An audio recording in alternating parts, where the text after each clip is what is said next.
Analicemos la historia que gira en torno al logotipo de Apple y veamos si es realidad o solo un mito.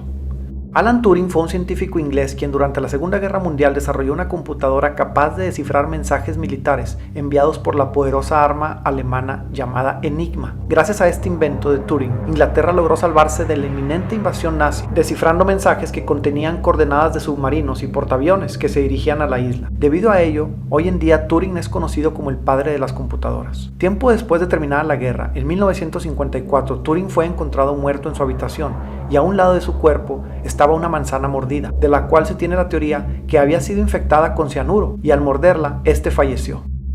Para el año de 1976, Steve Jobs, Steve Wozniak y Ronald Wayne fundan la famosa compañía de computadoras Apple.